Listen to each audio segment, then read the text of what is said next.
Today on Nova Legends podcast, we have our football finals preview with Jason Sterling. Jason is a local high school football guru. He's actually a native of Goochland, Virginia, outside of Richmond. Went to James Madison, but his kids went to Stonebridge High. Jason has helped out with the public address, play-by-play there over the last several years. Just truly understands the game, football game really well. It's been a pleasure working with him this season. Jason, I wanted to start out by asking you about in these situations when you're playing finals. We have a lot of great historic programs in these finals. Do they tend to be chalky?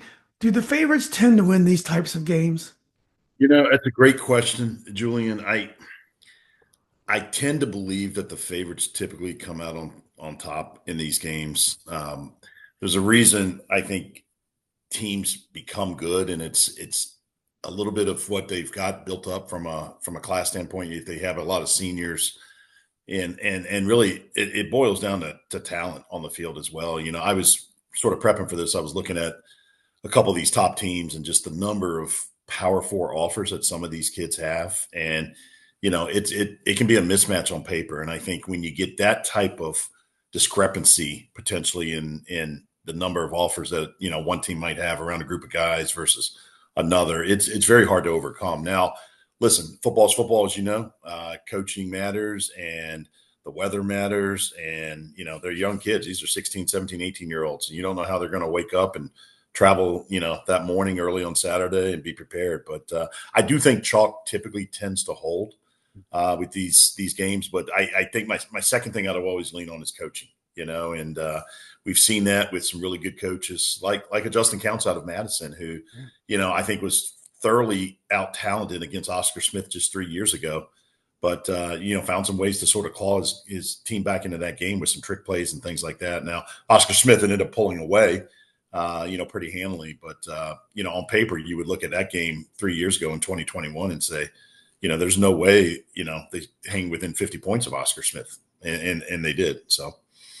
Yeah, they did the same thing to Freedom a few years ago. They had a flea flicker callback for a touchdown. They had some bad luck. They had a pick six that if things would have gone a little bit differently, they could have made the Freedom game a little bit closer, even though obviously Freedom ended up pulling away like Oscar Smith. It is interesting what you say about this, about the Power Four offers, in that for all the Northern Virginia teams having great coaching, there's probably just a smattering of high-level D1 players on each of the three teams, Madison, Briar, and Kettle Run. They have gotten there by coaching and hard work to their credit, but they do have some talented kids as well, like Dominic Nisley for Madison.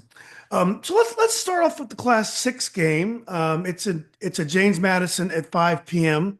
I'm very lucky. I had to pick up my daughter from Madison that day, so I'll be able to go watch both games. So I'm excited about that. No, Get a 3-for-1 deal. You get yeah, exactly. Yeah, I get a lot. games. Yeah. My daughter's not going to be anywhere near that stadium, even though she lives next door. But I've forgotten this. This is a rematch. I forgot what year it was.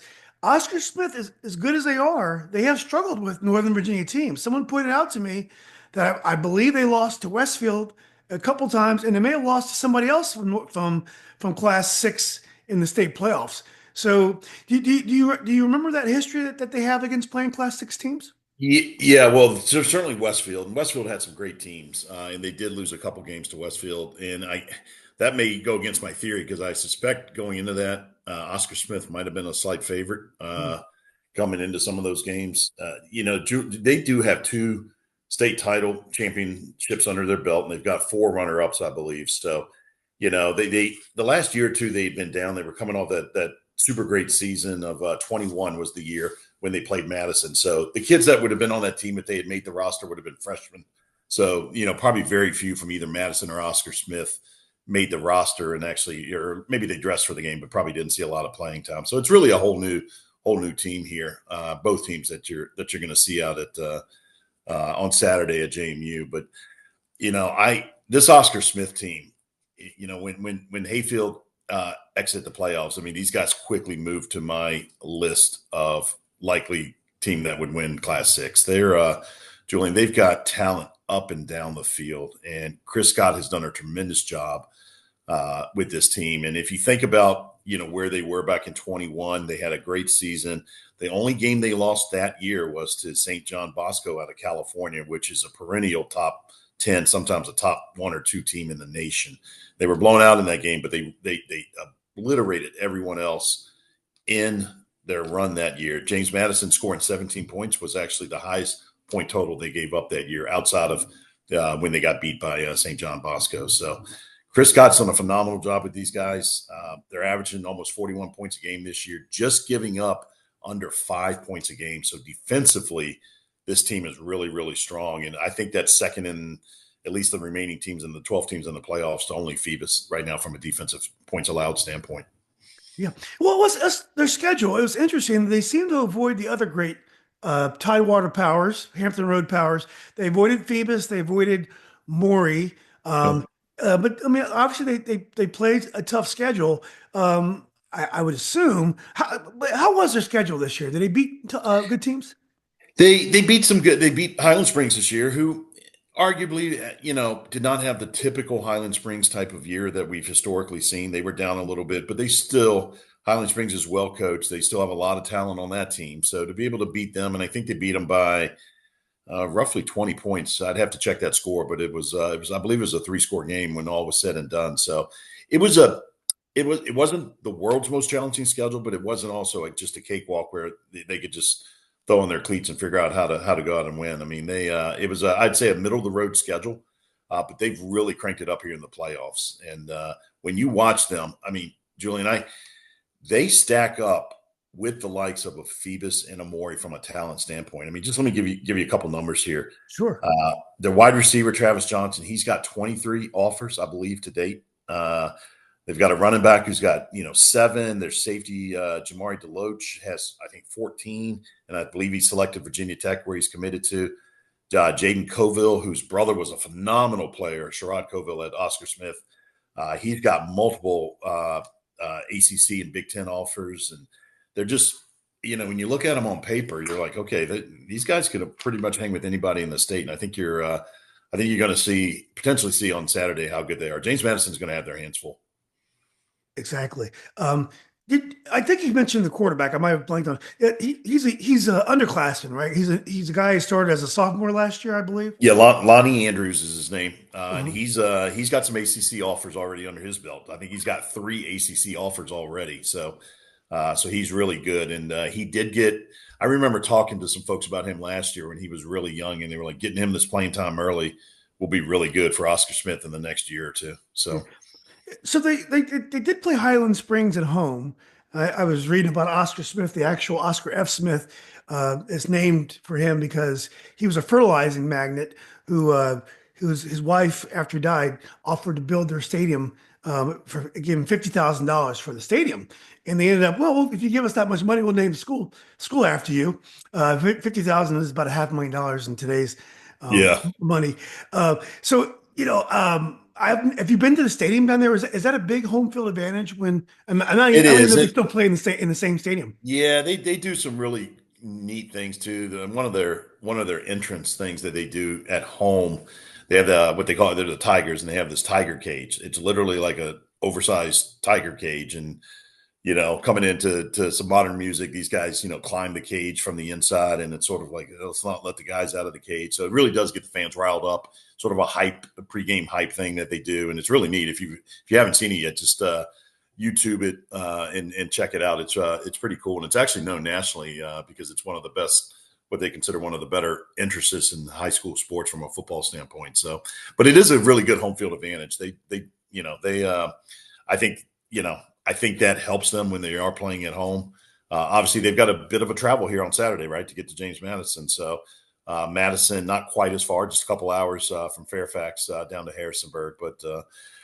Being the late game, I think that sort of maybe, diminishes the travel time a little bit. They don't have to get up super early, to get on the road. So JMU is practically an extra year of high school for a lot of these kids because there's so many Northern Virginia kids down there. So I think my guess is James Madison will feel comfortable, but at least more comfortable than they would feel at the home of Oscar Smith.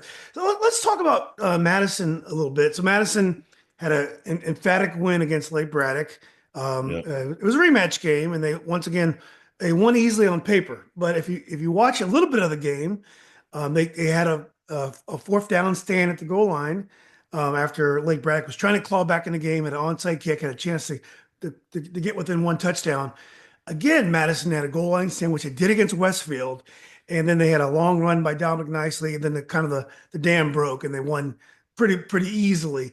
But those moments are important for a team that when we're in this day and age of blowouts, when a team is able to rise to the occasion and do those little things, and Kettle run in class threes, and that had several times because they had a couple close games to get to the more than several times, a couple close games to get to the final. But those are really positive signs for Madison.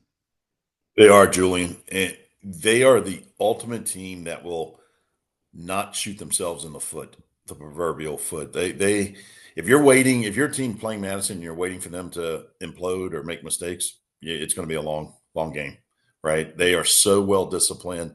They tend to make key stops. I know that's hard to measure. What's considered a key stop if it's in the first quarter, but if it's at the goal line, to me that's a key stop, and they've done that under Coach Counts time and time again. So, what he's got from a camaraderie and just a player, getting the most out of his players. Because again, you put these two teams on paper, you line them up, and you get anyone to look at it, you're going to say, okay, the athletic talent at Oscar Smith is 10x better, maybe.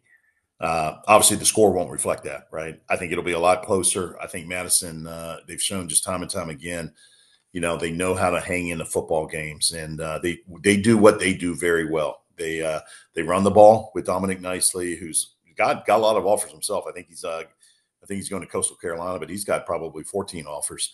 And they throw the ball when they use the run to set up the pass, so the pass will be there for them, and then they just play very sound defense. I know it's easy to say those three things. That's what most teams want to do: run, throw, and play good defense.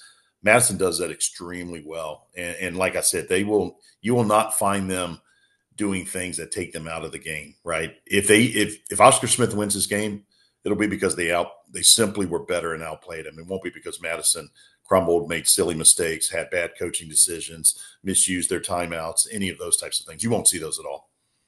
Yeah. Well, Jason, how good is Cale Yates? Now, here's a kid. My guess is he doesn't have any Division I offers. He's not the tallest kid in the world. He just makes big plays, hits open receivers. Is a danger to scramble for a first down at all times. I believe left-handed kid. How good is this kid?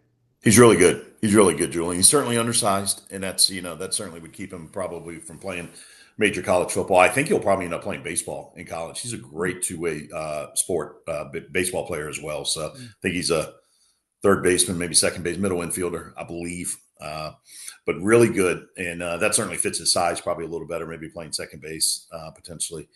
But you're right. He's a grinder. He's one of these kids that, he's just, because he takes some shots because of his size, and, he'll just pluck himself off the ground and get back up and play the next play. So he comes from a real athletic lineage from his family. His brother obviously played at Madison and was a really good player as well.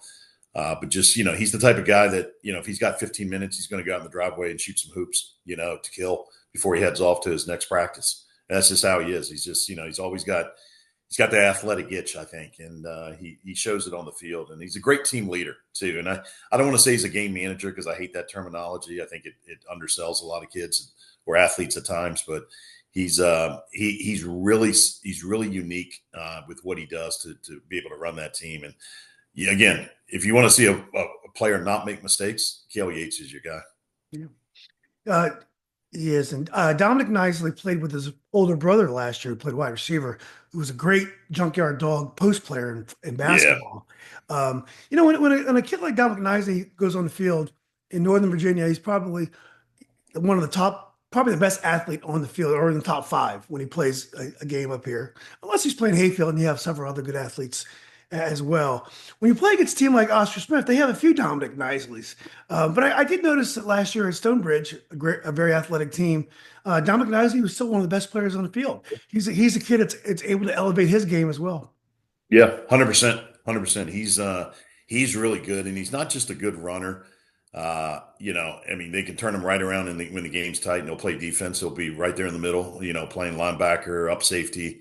You could probably rush him off the edge if you wanted. I mean, he's that much of a athlete, Julian, that I think you could, heck, if they needed a long punt, he might be your guy that Couch was sent out there at the end of the game to try and pin somebody deep. I'm guessing he knows what he's doing. He's a great player. His hands are phenomenal. He's a really good out of the backfield receiver, and I think he's underrated from that standpoint. And I think that's why he picked up a number of offers because he's a running back that does not have to come out of the game on third down. Yeah. Well, Jason, what kind of game do you see here? Do you envision here? Do you think both teams will score easily? Or I'm afraid, I worry that Oscar Smith will get ahead, but then Yeah. Madison will fight back because they have a lot of heart. But do you think this is a game where it'll be a shootout and both teams are able to score, or do you think it's going to be a different type of game where one team is able to impose its will? Yeah, it's a great question. I think we're probably right in the middle. Score in the 30s to maybe somewhere in the 20s in that range. I'm not sure you get into the 40s here because I think both teams are very sound defensively. Madison only gives up 10 points a game. Oscar Smith, as I mentioned, is less than 5.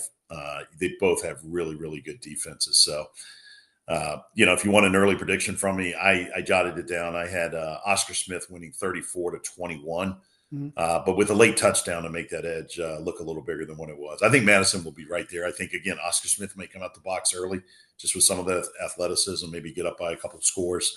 Madison calls back because we've seen that from them time and time again against good teams. And but Oscar Smith, I think, is probably just a little too much for him. And my guess is they put it away towards the end. Yeah. Well, good luck to both teams, especially Madison. The Yep. local team had a great year. I believe 5 straight Northern Region titles. So let's go earlier in the day to the Class 5A final. Briar Woods from Ashburn, your noisy neighbor, is playing Maury, 15-0 Maury. Maury's probably the best team in the state. I mean, I know Oscar Smith is very talented, but this is a defending champion team, another incredible roster. They beat Wise, the Maryland runner-up, early in the season. So I know they're very well regarded. Briar Woods, on the other hand, probably snuck up on some people this year. They're always good. Great coach Mike Burnett. Um, this is a team who's freshmen, and some of their seniors played as freshmen on varsity. They were 1-9 under Mike Burnett's first year back in Virginia. Only win was against Riverside, and here they are. He's built this team and put them back in the state title with a win against LC Bird, a game that I was able to attend.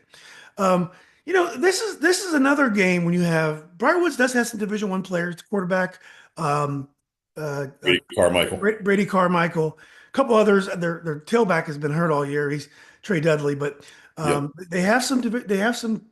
I don't know about Power Four, but they have some Division One offers on the team.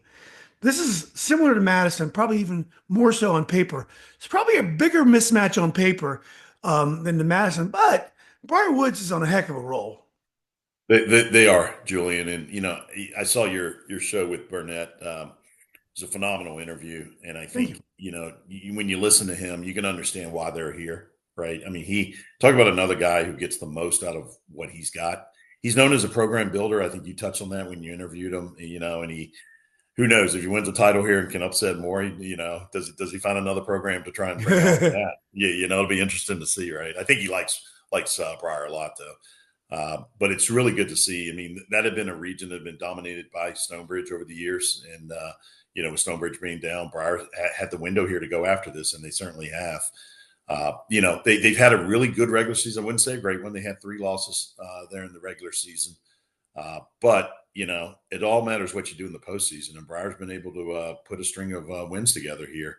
And they do have a lot of talent. They play good defense.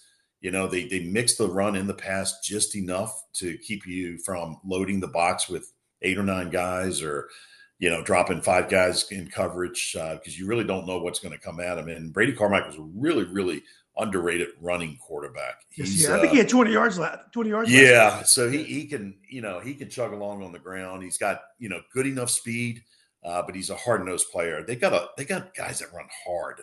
when you see even Trey Dudley, you mentioned he's been banged up a lot of the year. I think he only got 3 or 4 games in this year. Uh, but between him and Lucas Roser, who they put in the backfield in Trey Dudley's absence, and Carmichael, I by the time the game's over, tackling those 3 guys, or 2 of the 3, or even 1 of the 3, you're going to feel it. Those are hard runners. They're not shifty guys by any means. They run at you. And you've got to wrap up. You really do, or Briar's gonna be able to hang in this game potentially. So, but anyway, they're just they're they're good. But I'm gonna tell you, you're gonna ask about Maury in a second. They've got to play the best game maybe they've ever played in order to knock Maury off here. So, Yeah. Well, I do want to shout out Colin Coppistrant, yep, who look if the ODAG teams had not signed this kid, he's going to be a tremendous Division 3. Not to sell him short, but he's a great wide receiver. But he's done a great job. You did mention Lucas Roser, who was a linebacker, and they went to him because Trey Dudley and the backup running back were hurt, and here's a linebacker who started playing running back for the first time midseason. It's had a great season. I was on the sideline of Bird on that game because I wanted to take pictures of yep. the crowd of Briar Woods and the coaching staff, and they were befuddled at how small the crowd was at this game. And they asked me about it. I was sitting next to the AD from Bird, and they brought a decent crowd from Bird, and they were tailgating, more of a football culture.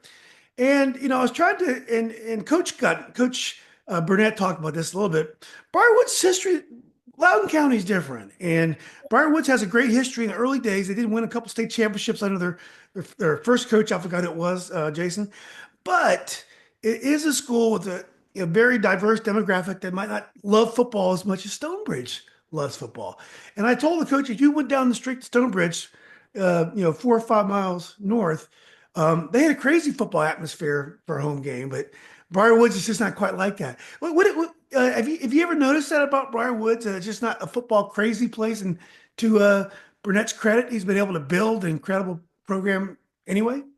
Yeah, maybe it takes some time to get, people in the community. I mean, I'm sure, most of the folks that are coming out to the game are, their kids are on the team, Yeah, so they're there for that. And, the rosters these days, I mean, most teams aren't carrying 70, 80, maybe Madison's the exception, 70, 80, 85 players. I mean, they're even a Stonebridge this year, 45, 50 players on the team, on the roster, which is, so you have less parents potentially in the stands, and it is. There's a lot, Loudoun County is I think one of these counties where historically, if you don't have something, it's going to be hard. So you've got to infuse some life and energy into it. And it's hard on high school football, right? You don't have the pregame. There's no college game day coming to Briar Woods, Thursday evening to get 24 hours where people are going to wait for tickets to that game. You just walk up, buy a $7 ticket, and get in.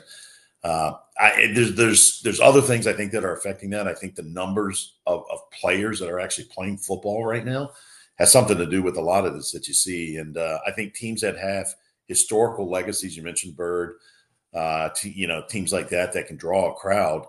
Maybe they just continue even through the leaner years to continue to come out and support their teams. Briar, when Briar won those 3 consecutive state championships with Trace McSorley at quarterback, they went to 4. And ironically, the team they lost to in McSorley's senior year was Bird. So he won it and helped his team as a quarterback, as a freshman, sophomore, and junior, win back-to-back state titles, and they did not win their senior year. How ironic is that? So, oh wow, that's incredible. Well, in Briar's defense, the people that were there were very enthusiastic and into the game, and it's a beautiful stadium, and I'm sure, and it was a very cold day. I mean, yeah, it was 40 degrees and 50-mile-per-hour wind, so yeah, maybe you're asking for Loudoun County folks to come out in cold weather, Julian. hey, That's a big ask. it's a big ass. So anyway, well, congratulations to Briar Woods. But let's get to Maury. Truly an elite team, and I believe they had a pretty close game, I guess, against Green Run to get here. So tell us about Maury. Yeah, well, I could sit here and easily make an argument that Green Run's the second best team in Class 5. They get shuffled behind Maury, and they always end up playing Maury in some type of either regional final or state semi. and they can't get past them. They're the one team that can, in my opinion, Class 5 that can hang with Maury, and they did in that game, 20-14. A couple things on Maury here, just for your viewers. I noticed they had a real difficult in the middle of the season, a 3-game stretch where their scores were close. They beat Manor 97-0. They beat Booker T the following week 82-0, and they beat Norview the week after that 84-6. So you can see they were struggling a little bit during the middle part of their season there. I talked about Oscar Smith and the talent they've got on that roster.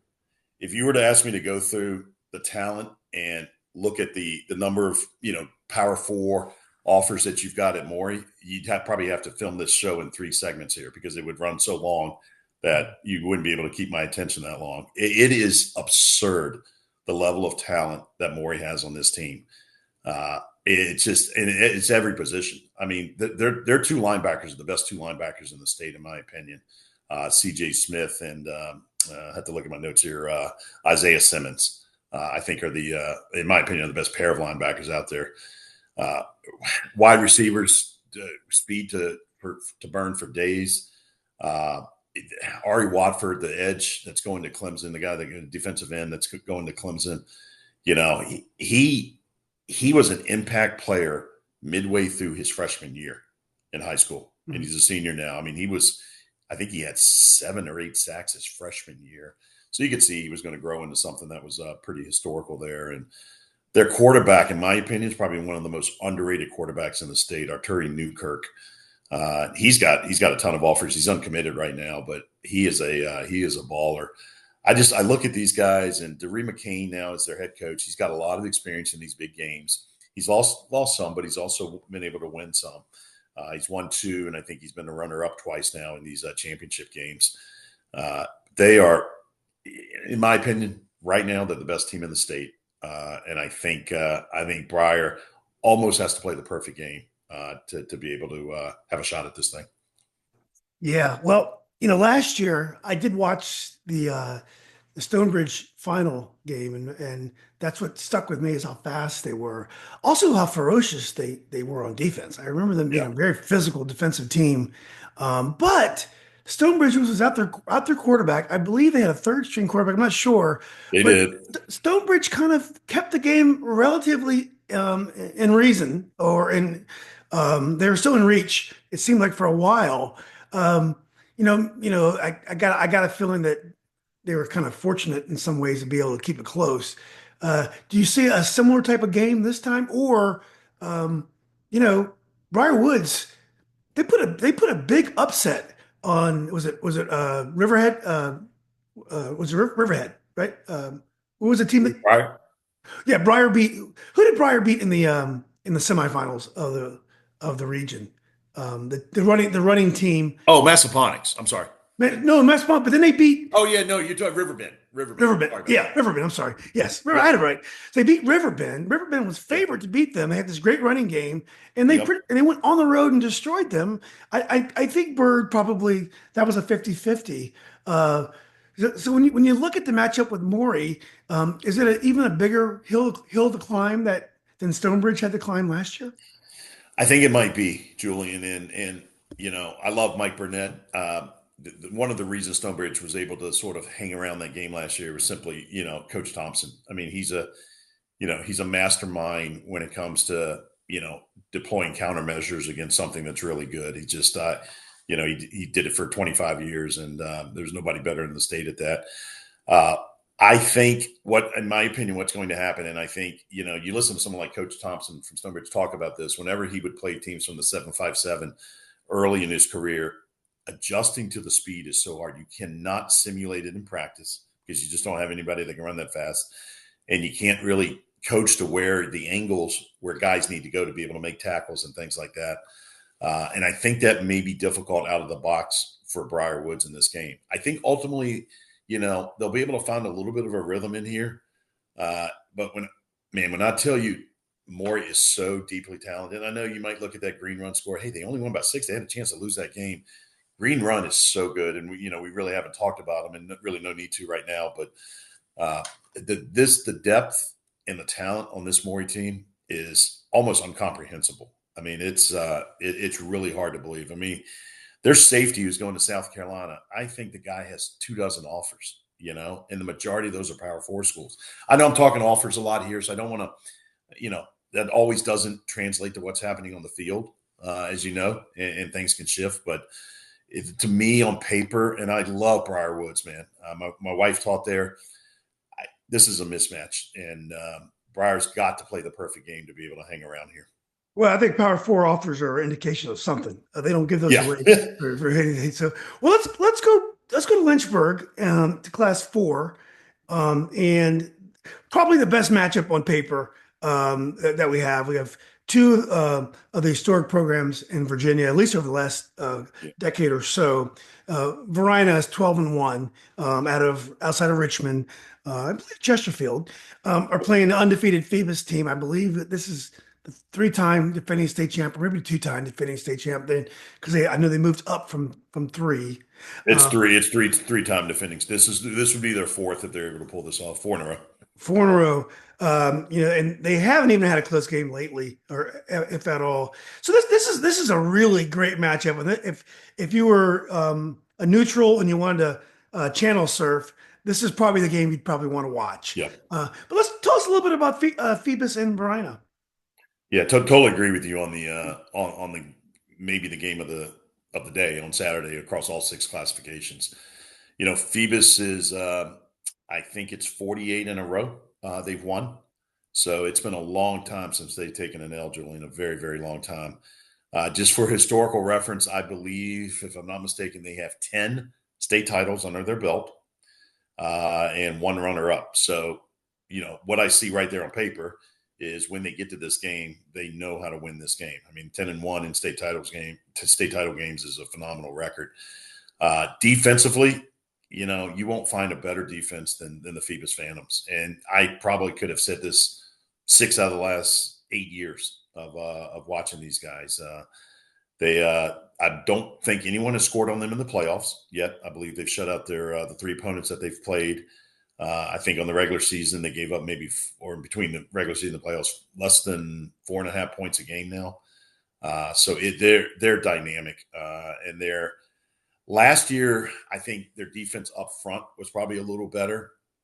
This year, I think the middle and the back end is a little better. Their linebackers are absolutely ridiculous. I talked about Maury's linebackers. You could actually put Phoebus linebackers right there with them now that I think about it. Caleb Tillery, Brendan Thompson, those guys can lay the lumber. And, someone for Varina will feel that. A couple people will probably feel that very loudly on Saturday. But, Jeremy Blunt, their head coach, he's done a phenomenal job, and he just seems to rebuild great defenses. I think one of the knocks, maybe the only knock that you could say, and you can't really take much away from Phoebus here. Offensively, at times they struggle, but they've never really had to go out and blow people out because their defense has been so dominant, and they've shown that again this year. And I think this year they've actually got a little more offensive firepower than what maybe you've seen in the past. Here's the stat. Highland Springs, we mentioned they had a bad year, but they're really good, as you know. Phoebus held them to 4 yards of rushing offense when they played them. So that, I don't care who you are, man, that just doesn't happen. So. So when you talk about Phoebus, it's easy to say their schedule was not that tough this year. I remember seeing online after they won an early game, maybe it was Warwick. It could have been Warwick, but that they didn't really have many challenges left. But I think that kind of understates the level of football in that part of the country. So, I mean, yes, the scores were easy. Yeah, they are. They're Class 4, and that's where they belong. That's where their enrollment puts them. But you probably will say they didn't have the toughest schedule. Varina probably had a tougher schedule. Would you say that? I know last year they gave Freedom a pretty stiff match. Yeah, for sure. And Varina's the sort of a mirror image of Phoebus in a way. You would say over the years, the last couple of years, and they've won one title. I think they've been runner-up twice. Offensively, they haven't been able to match what their defense can bring to the table, and it's probably even a little more exaggerated than Phoebus because they've not been able to close in on as many titles because they were somewhat handicapped offensively. They've always had great defenses, and it was showed up in the semifinal game against Tuscarora, who's, as you know, is a really, really solid team, and they were shut out. Varina shut them out 28-0. So their head coach, Marcus Lewis, he's got something going on here. This is going to be a game for the ages. I always think games like this are won in the trenches. I think it's going to be, the offensive line of one versus defensive line of the other, and vice versa. And I think you will ultimately see, whichever team can move the line of scrimmage late in the game will probably be the victor in this game. Just a couple quick athletes to highlight on Varina, because some of these names may not be as known here in Northern Virginia. They've got a wide receiver who also substitutes as a defensive back on the defensive side, Maury Carter. And Julian, I would arguably put this guy in the top 2 to 3 players in the state. Maybe with a Jeffrey Overton, a Gideon Davison out of Liberty Christian. He is phenomenal. He's got the nickname D1. So anytime I think you have a nickname of D1, I've never nicknamed myself that, and I shouldn't. But someone nicknamed him that, and he is phenomenal. So they called you intramural. They did. They've called me a lot of things. So Caleb White, their quarterback, and this is the only concern I've got. He's a tremendous quarterback. He's a sophomore. And I've told you before, I think on some of you, when you had me on, I worry a little bit about young quarterbacks in these types of games. But he played a lot last year. He started all this year. So, he's probably got enough experience under his belt. He's a great two-way quarterback. He's a tremendous runner of the football. I do worry that, you get a young guy like that, will he make a mistake? Will Phoebus be able to capitalize, jump a route, do something late in the game that gives them the edge? So these are more traditional offenses. We're not going to see a lot of spread offenses with Phoebus and Varina. It's Correct. More traditional balanced run pass.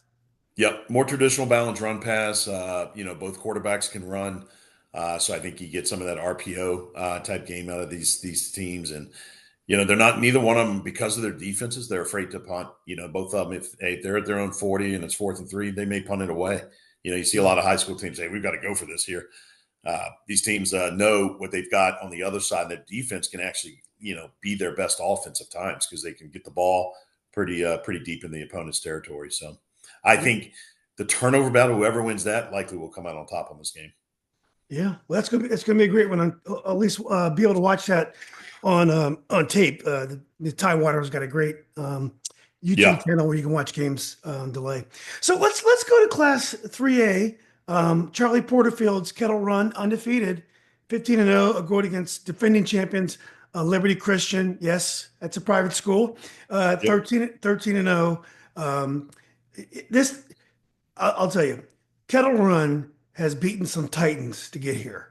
They beat Armstrong with 1 loss.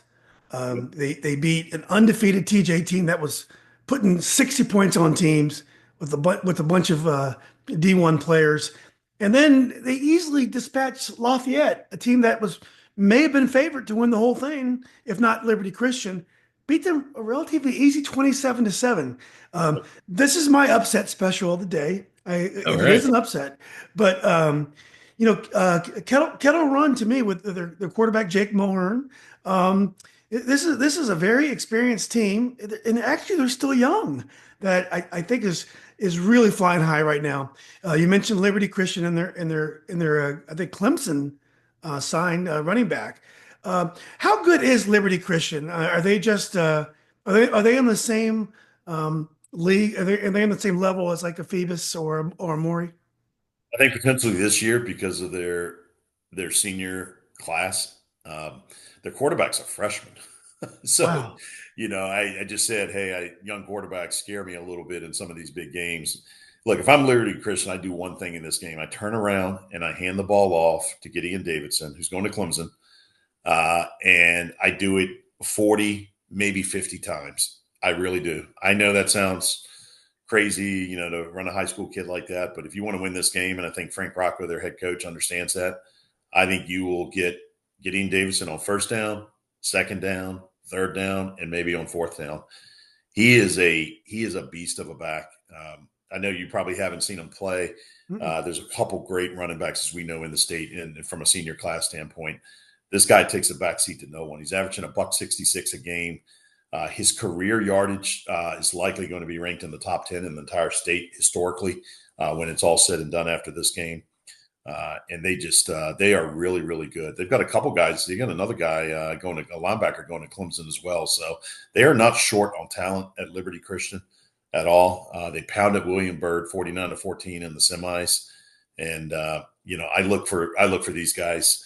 I know you're thinking the upset special here. I think it'll stay chalk. To me, Liberty Christian's a favorite. Now, look, Kettle Run's a great team, and what Porterfield has done there would be magical for him to come in and be able to get a title. It'd be their first title at Kettle Run, sort of the little engine that could out of Nokesville, who's got these guys in a great spot. I mean, you're right. To beat TJ, to beat Armstrong, to beat Lafayette the way they did, I'm not sure I would have seen that. Kettle Run a couple of years ago made it to a state title game, and they were handed their you-know-whats by Dinwiddie. I think Dinwiddie scored over 60 points on them.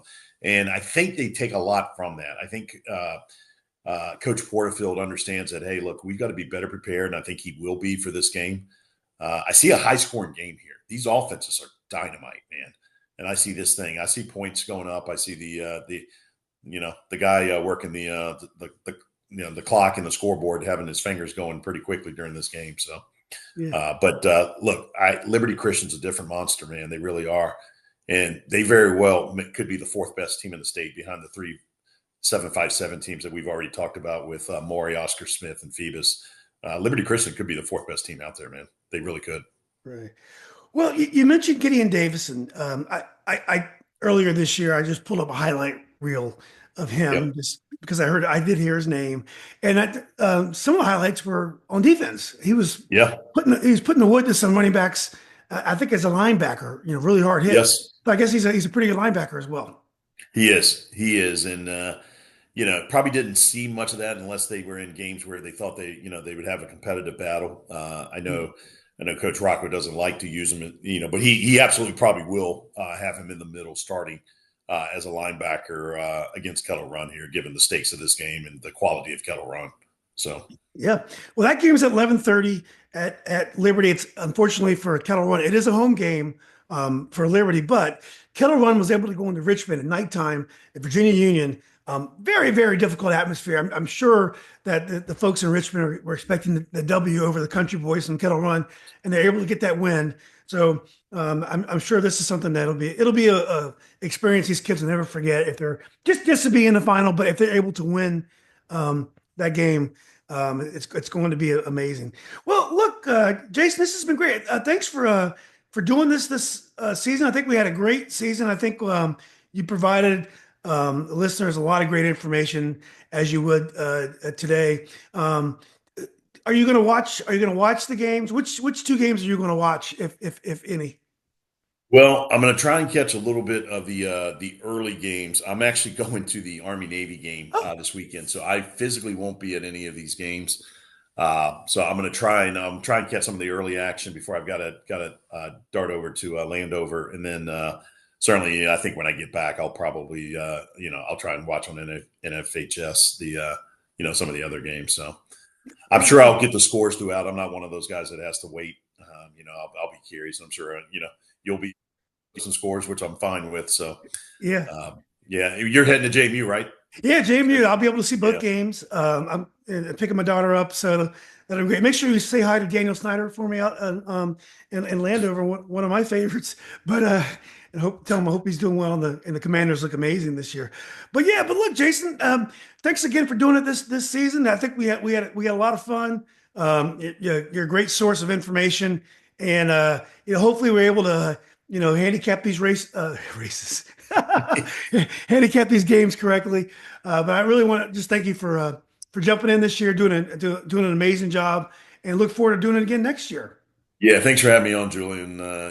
We got some great teams and some great games, some great kids, some great coaches, man. And I know we were all overshadowed this year by the Hayfield situation, but there's a lot of great football, and it's great to for all 12 of these teams. It's an amazing accomplishment to get to a state final game. It's not easy, man, as you know. So. Yeah.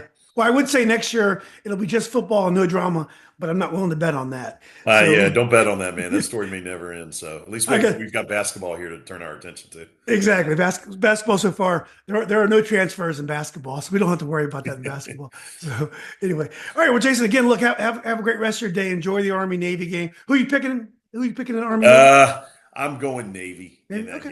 game. Yeah. I think Army's a little bit of a favorite, but I don't know. That's a tough question, man. I've got friends that for both academies, so I'll tick half of them off, I guess. So. Well, at least I didn't ask you earlier in the podcast because usually by this time some folks have dropped off. So at least I didn't put you That's true. on the spot early in That's the true. The entire Army cadet, all the cadets that watch your show would not tune in. So. exactly. Yeah. And my dad was an Army guy, so Okay, great. I'm always on the Army side. So Love it. anyway, again, Jason, thanks a lot for your time, and we'll see you next season. You got it. Thanks, Julie. Everybody, take care. Yep.